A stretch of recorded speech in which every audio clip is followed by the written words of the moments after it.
Mibahad ang Estados Unidos sa China nga posibleng motumaw ang tensyon sa South China Sea tungod sa matud pa pagbutang sa Beijing og surface-to-air missile system dito sa Woody Island kinsa gi-claim usab sa Taiwan ug Vietnam.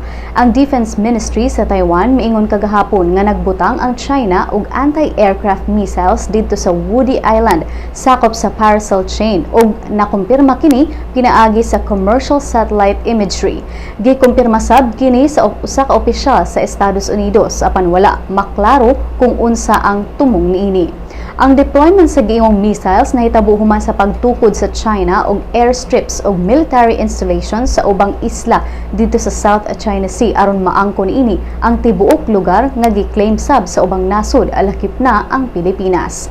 Gani si President Benigno Aquino III miapila sa ubang nasod ilabi na sa China nga respetuhon ang balaod ug sundon ang desisyon sa UN Arbitral Tribunal. Ang Pilipinas may pasaka og kaso kalabot sa South China Sea issue.